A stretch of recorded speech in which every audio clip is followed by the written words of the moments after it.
warahmatullahi wabarakatuh.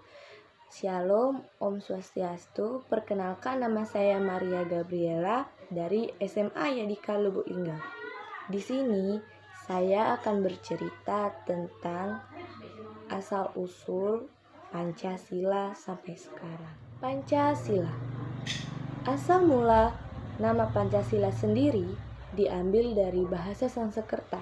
Terdiri dari dua kata, yakni panca berarti 5 dan sila berarti prinsip atau asas. Dengan kata lain, Pancasila merupakan rumusan atau pedoman kehidupan berbangsa dan bernegara bagi seluruh rakyat Indonesia.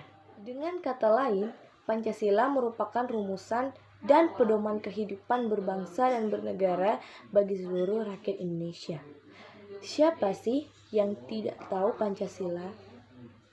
Pancasila ada 5, yaitu ketuhanan yang Maha Esa, kemanusiaan yang adil dan beradab, persatuan Indonesia, kerakyatan yang dipimpin oleh hikmat kebijaksanaan dalam permusyawaratan perwakilan, dan keadilan sosial bagi seluruh rakyat Indonesia. Di sini saya akan bercerita tentang asal-usul dari Pancasila. Hari Pancasila diperingati setiap tanggal 1 Juni di setiap tahunnya. Pancasila merupakan dasar ideologi negara Indonesia. Pancasila sangat penting bagi bangsa Indonesia karena berperan sebagai pemersatu bangsa. Pancasila juga membimbing para pejuang mencapai Indonesia berdaulat.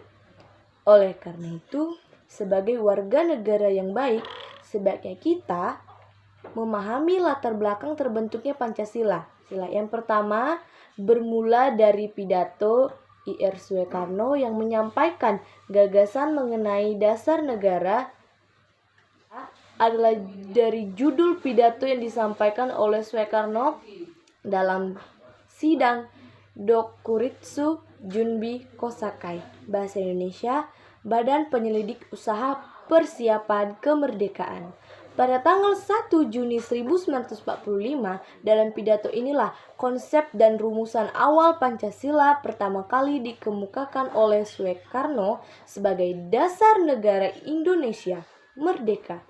Pidato ini pada awalnya disampaikan oleh Soekarno secara aklamasi tanpa judul dan baru mendapat sebutan lahirnya Pancasila oleh mantan Ketua BPUPKI Dr. Rajiman Widyodiningrat dalam kata pengantar buku yang berisi pidato yang kemudian dibukukan oleh BPUPKI sejak tahun 2017.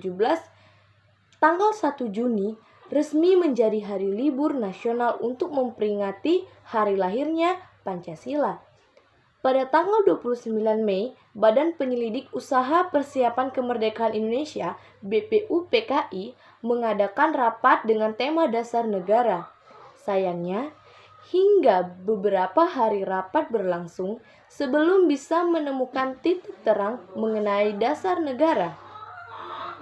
Ir Soekarno diberikan kesempatan memberikan pidato pada tanggal 1 Juni 1945.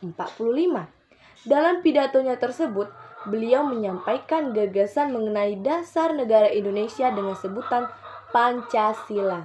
Mendengarkan pidato yang disampaikan BPUPKI, memutuskan untuk membentuk panitia kecil guna menyusun dasar negara dengan pedoman pidato yang disampaikan oleh Ir Soekarno. 2. Terbentuknya Panitia 9 diketuai oleh Ir Soekarno. Melalui diskusi antara panitia kecil dan BPUPKI, terbentuklah Panitia 9 yang terdiri dari Ir Soekarno, Muhammad Hatta, Abi Koesno, Tejokrosoejoso, Abdul Kahar Muzakir, Agus Salim, Ahmad Soebarjo, Mr. Maramis, Wahid Hasyim, dan Muhammad Yamin. Panitia 9 merumuskan naskah rancangan pembukaan UUD dan menjadikannya teks untuk memproklamasikan kemerdekaan Indonesia pada tanggal 18 Agustus 1945. Indonesia. 3. Hari Pancasila ditetapkan sebagai hari libur nasional. Pada kata pengantar teks yang telah dibukukan Dr. Rajiman Widyodiningrat menyebutkan jika momen pidato Ir Soekarno pada tanggal 1 Juni berisi lahirnya Pancasila. pada tahun 1970, pemerintah Orde Baru melalui Kopkamtib melarang peringatan hari lahir Pancasila. Aturan ini terbentuk disebut-sebut adalah upaya pemerintah untuk menyingkirkan Bung Karno dari Ikatan Rakyat dan Sejarah Indonesia. Kemudian pada Mei 1978, tepatnya 1 Juni, Hari Pancasila kembali diperolehkan untuk diperingati. Hingga akhirnya terdapat keputusan Presiden nomor 24 tahun 2016 Presiden Joko Widodo sehingga hari lahir Pancasila ditetapkan sebagai hari libur nasional mulai tahun 2017. Nah, itu dia sejarah singkat lahirnya Pancasila sebagai dasar negara Indonesia. Semoga kita bisa terus menanamkan nilai yang ada pada Pancasila pada diri kita. Baiklah, sekian dari saya. Bila ada salah kata saya mohon maaf. Saya akhiri. Wassalamualaikum warahmatullahi wabarakatuh. Shalom. Om Swastiastu. Terima kasih.